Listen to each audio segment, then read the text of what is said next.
Okay.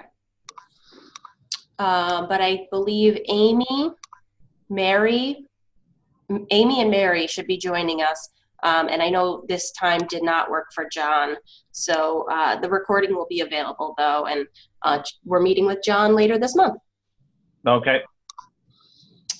So thank you, Bryce, for being a part of this program. That's really fantastic that we have you being from a university center as a part of this program. Most of the participants who've joined, we've had 2 cohorts of people so far. Most are from the SUNY system, and we would presume that most will be from SUNY going forward. Well, I have to say that if you've included John, and that was a great addition too, though, of having him from RPI. So, that's good. Yeah, yes. we were really excited when he accepted. Yes. I know his employees think the world of him. So. Yes, yeah, John's great. But hi, this is Mary Hand. I don't know if you heard me join in. It'll go to his head. So. Hi, Mary. Thanks for joining us. Thank you. And it looks like we may have someone else dialed in as well. Is that Amy?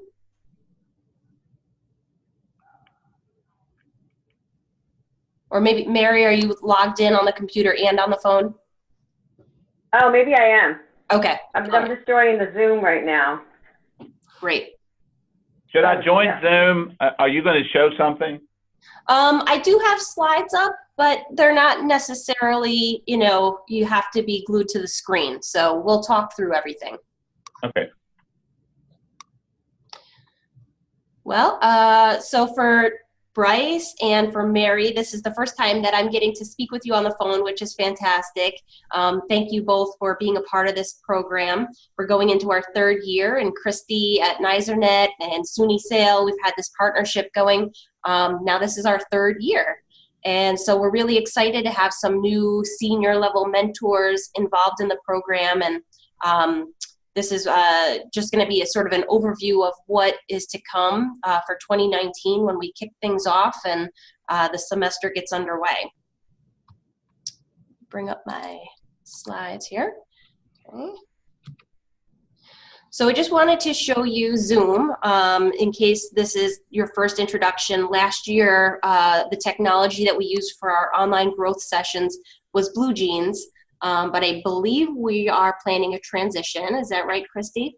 We are. The contract for Zoom is getting signed today. So NYSERNet will be migrating to Zoom, the Zoom platform. And the main reason for that is they are now including breakout rooms as part of their meeting space, which that is something very important because each mentor gets their own breakout room. So if you want to meet with your proteges, within the growth sessions or even outside the growth sessions, you'll have kind of a room you can do that in.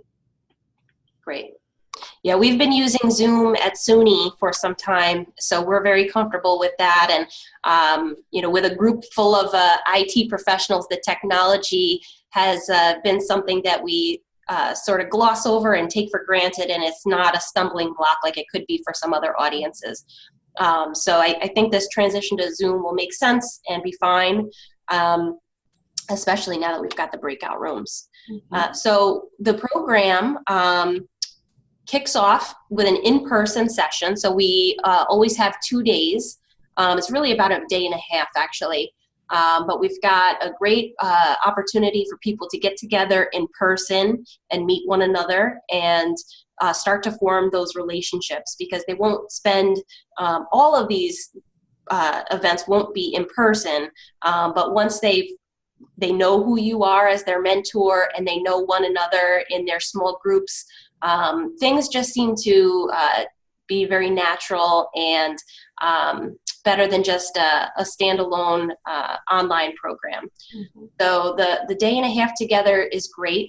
Last year we had a snowstorm, so hopefully hopefully we'll be okay this year. So we wanted to ask you all, because it does say Albany on here, but We haven't finalized that it will be Albany. Another option we've been considering is going to NYSERNet, and they have a space there in Syracuse where we could do the kickoff.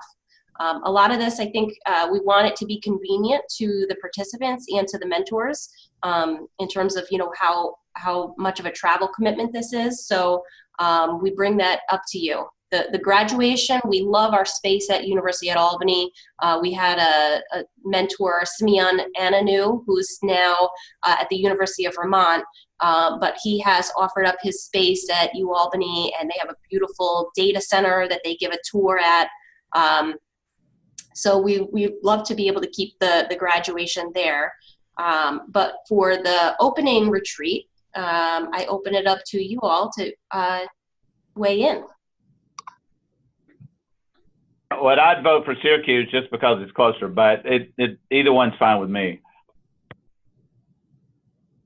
Yeah, and I would vote for Albany for the same reason, but again, it's fine with me either way. Okay. All right, and Christy, I know we've got a few registrations already. It's still early, and we're just at the promotional stage trying to get people enrolled in the program, but do you have a sense of where people are coming from? Give me 1 second and I can tell you exactly. We have four people enrolled.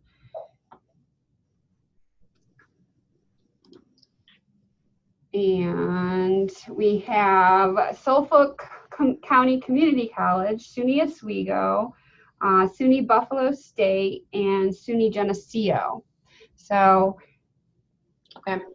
I think though that Syracuse probably is closest for 3 out of the 4. Is Suffolk County by you, Mary? Oh, Suffolk County is Long Island. Oh. Yeah, Long Island. Okay. So yeah, traveling from those outer edges of the state is challenging, no matter if it's Syracuse or Albany. Yeah. But at least if they can settle in for the day and a half, it's worth it. Yeah. All right. Well, we'll keep tabs on where people are coming from, but I think it would be nice to go to Syracuse. We've typically hosted it in Albany at the Rockefeller Institute of Government. That's where the SAIL headquarters is, and we've got a beautiful historic building that we're in. And we just found a brownstone hotel that's down the street, 1 block away, which has a great overnight facility. But I know there are lots of hotels that offer the state rate in Syracuse as well. So I think either location will be okay. We added in last year a mid-semester in-person workshop, so an opportunity to learn and then also to meet the graduates of the original program. And that, I would say, was one of the highlights of the experience last year for people, not only for the people going through this, but for the graduates of the original class. They had a leadership opportunity to be part of a panel discussion and talk about their experiences in the program. They talked about their applied learning project that they worked on throughout the academy, and that really gave the participants going through an idea of what they could focus on. It made it more real and got their wheels turning of what sort of project would help their campus and help them. So last year we did this in, what's that? In Binghamton. In Binghamton, yes. They have a beautiful incubator there. But we had 4 participants from Oneonta last year. So, and a mentor, Carlise Kogers, who was from SUNY Oneonta. He has since left as well. But with all of the graduates from that campus and that being a very central location as well, we've reached out to them and they are happy to have the mid-semester event on their campus. And I just talked to their interim CIO yesterday, who is a graduate of the program, Stephen Mansakala, and he said that there's a science center that we can tour and hands-on opportunity for people to get their hands into some science building activities. So that will be great. And we do build some learning in there as well. So we'll have an hour or 2 with some change management ideas that we'll present to them and get them working on that as well. We have the capstone event that happens in Albany on May 23rd. So we do have dates for all of these, and I have this up on the slides, and I can send this to you after the call so you can put them on your calendar. But May 23rd is the date for the graduation, and that is where our participants will present on their applied learning project as well. So Christy's going to talk more about the project, but to give you an idea of what the experience is overall, we start in February, we graduate in May, and we have the 3 in-person opportunities, but we also have virtual growth sessions. So that's where we'll use the Zoom technology. We offer 3 of these. And you can see the topics that are listed here. We've got the first session on leading a multi-generational workforce. We'll do that on March 5th in the morning. It's a 3-hour online session, and you may be thinking to yourself, oh my goodness, that is a long time to be online. But we structure the agenda in a way that it's not lecture heavy. We have about 25 minutes or so of a presentation from a speaker, and they present some new ideas, and then we break out into those small groups. So you would be in a small group with your handful of proteges and talk about, we'll have some discussion questions for you to pose to them, and you can talk about the ideas presented in your small groups. And then we come back to the main room and we have another speaker. So the 3 hours really flies by, and so people are fully engaged for that time online. The second growth session is on situational leadership and predictive analytics. That's scheduled for April 10th, and that one is in the afternoon. So we try to have a little bit of variety in the times. The mornings seem to work better, so 2 of them are morning growth sessions, and then the one in the middle there on April 10th is from 2 to 5. Then we have our third and final growth session on May 2nd. So that's the last month of the program. And this, you'll have an opportunity to meet with your proteges and really make sure that they're feeling prepared going into the graduation for their presentation on their project. We talk a lot about communication and what it means for a CIO, why engaging their stakeholders is an important part of the role. And we have the faculty mentors will give you an opportunity to talk about communication, and we've got some discussion questions that we'll pose to you, and you can share on that topic of communication. So that's really the structure of the program. Are there any questions or concerns with the format? No, it looks very good. So Mary says it looks good. What about you, Bryce? Yeah, it looks good to me too. I mean, I think you had already sent the date, so we had already put those on the calendar and made sure there wasn't a conflict, so that works out well. Great. Yeah. Great. And I see Amy's joined us. Hi, Amy.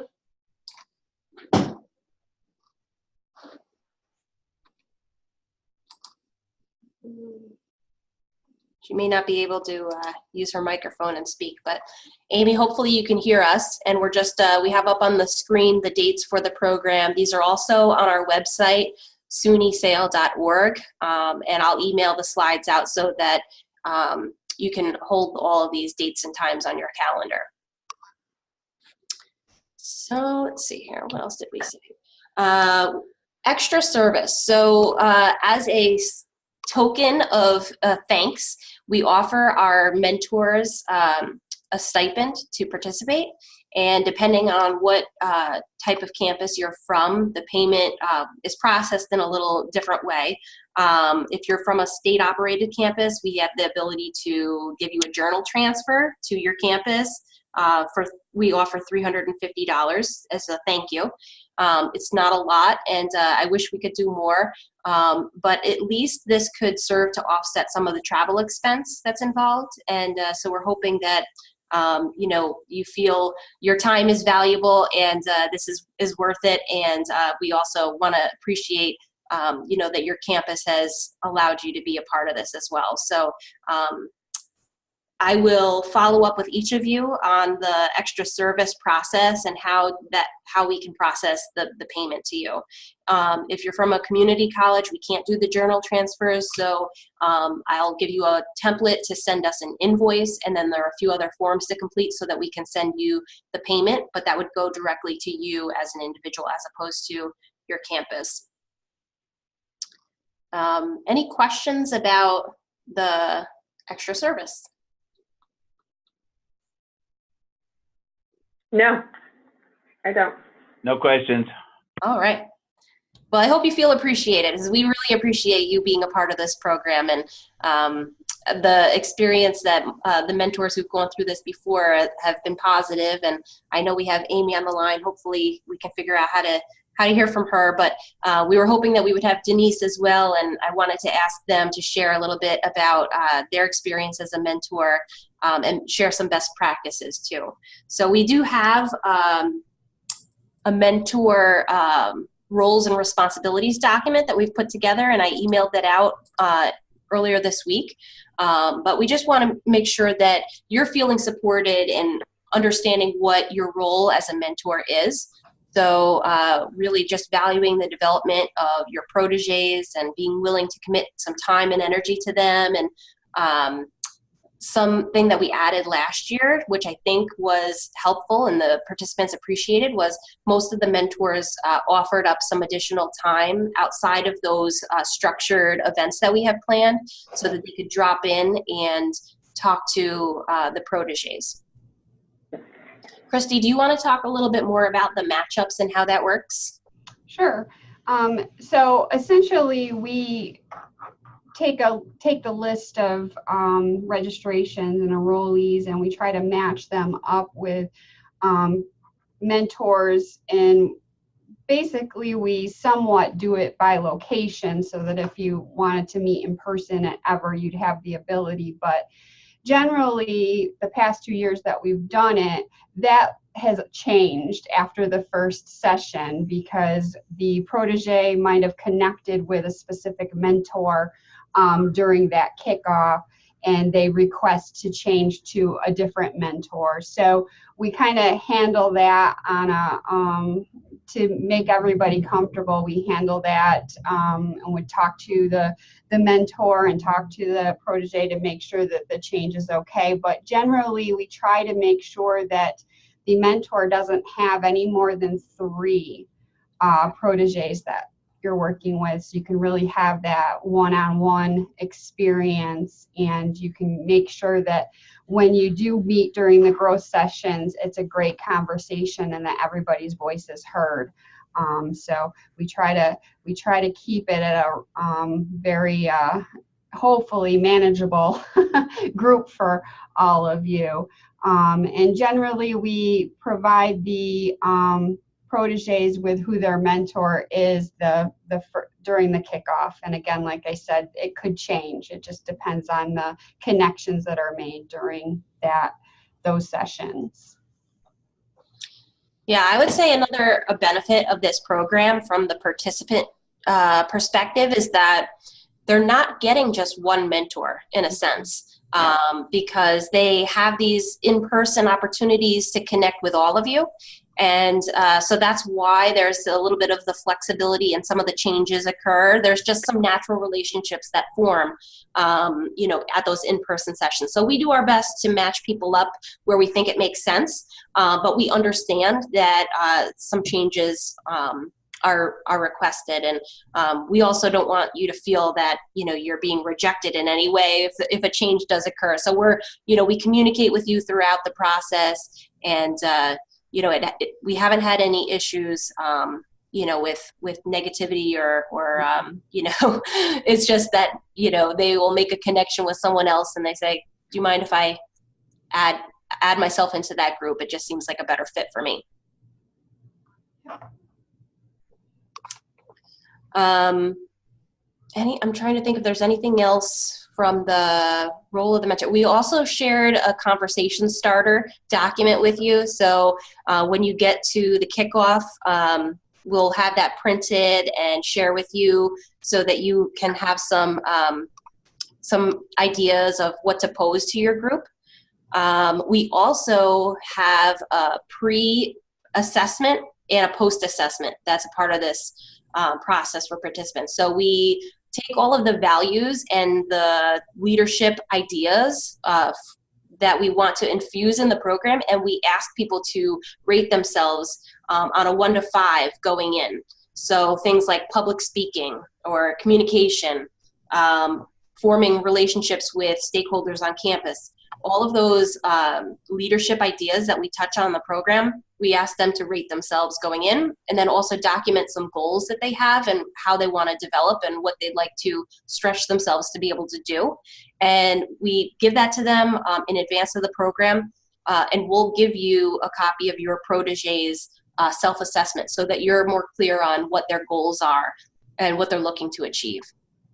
We do the same assessment at the end of the program on the graduation so that we, as program facilitators, have a sense of the growth that they've achieved and the progress that they've made. And we also will follow up with the graduates of the past class to just sort of keep some records on the shifts that have been made and the advances in leadership throughout their career. Applied Learning Project. Would you like to talk a little bit more about our project, Christy? Sure. So the Applied Learning Project came, we'd planned all of the sessions, I believe, for the first year, and then the mentors, when we did kind of a mentor meeting, they came up with this idea of having an Applied Learning Project. So they wanted the proteges or the participants to have a way to take what they're learning from each session and directly impact their campus with their new skills, or have a way to try some of these things. So they came up with an Applied Learning Project. It's been a work in progress. It's basically, we expect each participant to develop a plan to lead the implementation or development of an initiative, a project, or a sub-project on their campus or organization. And through that, apply some of the new things that they're learning from the academy. Our hope is that whatever project they take on can be completed in within the academy timeframe or shortly thereafter, so that they can have some real results to report back. We have specific information we provide them regarding the project. We give them some examples of projects that people have done in the past. And then we also provide them with a presentation, because at the capstone, they present. They have 8 minutes. We upped it to 8 minutes. It was, what was it, Carolyn? 5, but we had more people and it was very tight. Yeah, 8 minutes. We got lots of complaints. So we upped it to 8. And basically, we provide them with a PowerPoint template of kind of what we're looking for, what we want to hear about regarding their project. And also last year, we provided a rubric for them as a guide. And then we also gave that rubric out to the audience so that they could get some immediate feedback on their presentation. Now, the Applied Learning Project, we've gotten different feedback from the mentors regarding, at the capstone, the proteges knowing who they're presenting to. So we've received some feedback that perhaps we should say, okay, you're reporting to the president. So what are you going to present about this project to pitch this to the president? Or you're reporting to the vice president, or whoever it may be. They wanted to kind of have an audience so that the proteges know how to gear their talk to who they're talking, who they're presenting to, and it's not just their classmates that they're presenting to. So that kind of has been a work in progress, and I think that since we've got a new group of mentors coming in, that this would be a great time to get your feedback on that final presentation and to be able to improve it and make it more worthwhile for the participants. So Christy, I put up on the screen the rubric. Okay, great. And I know we may have some small tweaks to this. Mm-hmm. We've got some feedback from last year that you're referring to. So, yeah.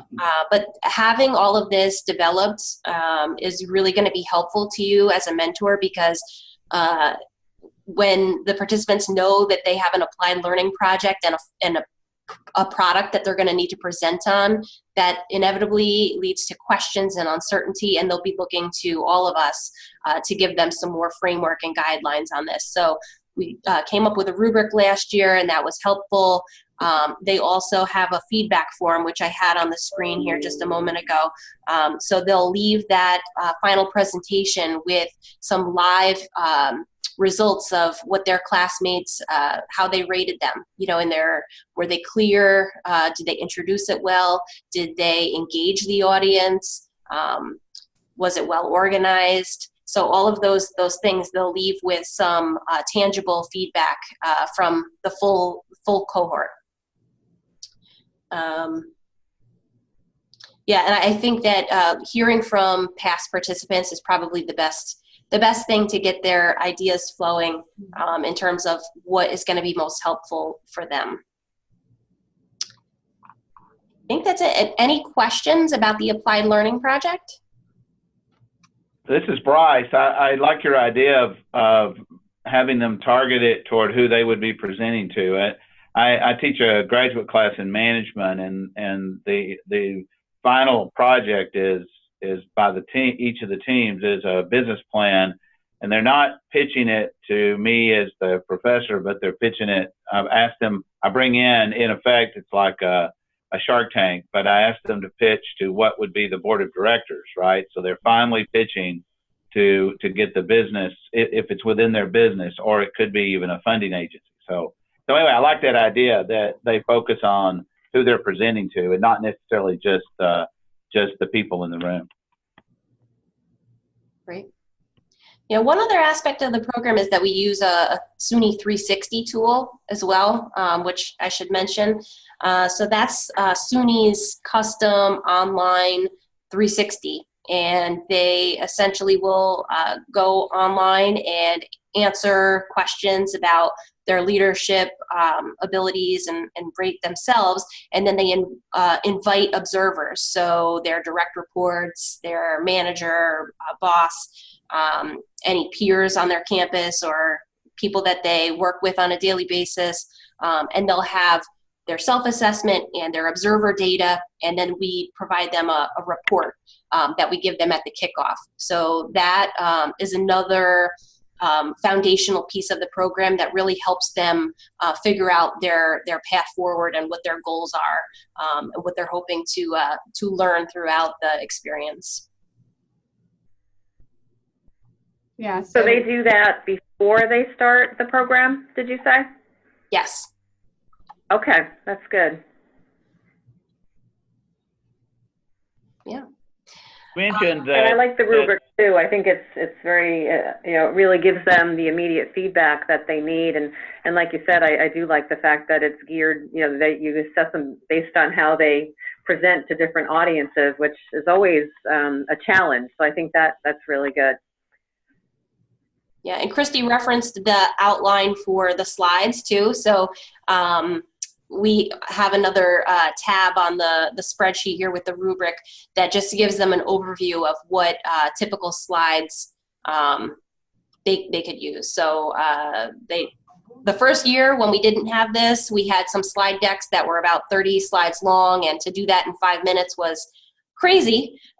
So this more instruction and guidelines we found to be very useful in getting people closer to an end result that is going to fit the framework that we're looking for.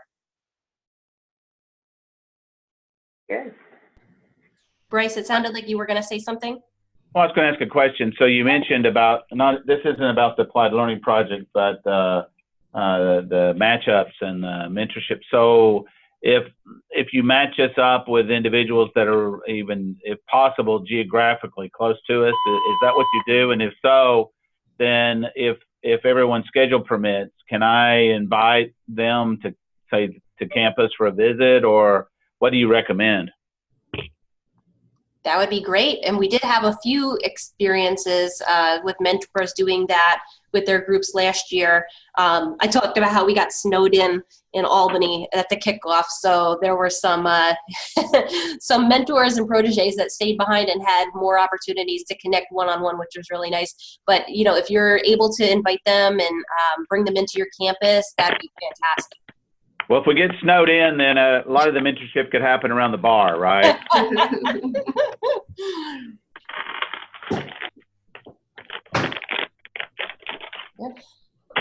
Well, I think that about covers the program. And hopefully you have a better sense of what the commitment is. I wouldn't say it's a ton outside of the structured program, but it is always nice to have those other opportunities where you make yourself available to the proteges. They really appreciate your time, and if you're able to invite them to your campus, that's even better. And we will try to keep them close to you so that that's a possibility. That's great. Yeah, it is great. So right now you have 4 people enrolled? Yep. And how many do you normally have in total? 20. About 20 Okay. we get to, yep. So we just started advertising last week, so I'm actually kind of happy, and I haven't done a dedicated one out to the NYSERDAQ community yet. It just was on one of my upcoming workshops emails, so I think we're ahead where we were last year at this time, that's for sure. Yeah, I think the it looks like really a great program, and I think it's going to be, I'm excited about it. So good. Would any of you be interested in me sending you the flyer? I don't know if that's something that you'd want to print and post on your campus, if there are other people that you want to recommend as a participant for the program. I think it was that would be great. You already sent, Carolyn. Oh, did I send the flyer? Yeah, we have it. I have a copy of it. Okay, look at me. I'm always promoting. Okay. Yeah.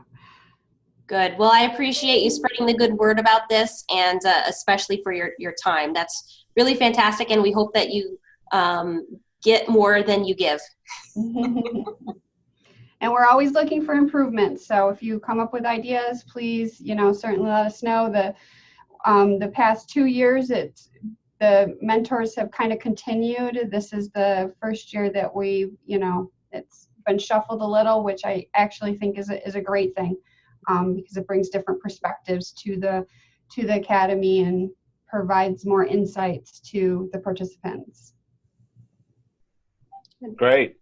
Yeah, one thing that I didn't talk about, and I'm sorry I'm adding on at the last minute here, but one idea that Chrissy and I have been talking about to make another small improvement in the program this year is we have a leadership development associate on our sales staff here, and he has been doing some work with campuses on executive coaching, and so we may be adding the coaching piece into this to just give a little extra support to the participants. So for them to schedule some time with, his name is Dr. Scott Vinciguerra. So to have some coaching with him either at the kickoff or sometime throughout the program.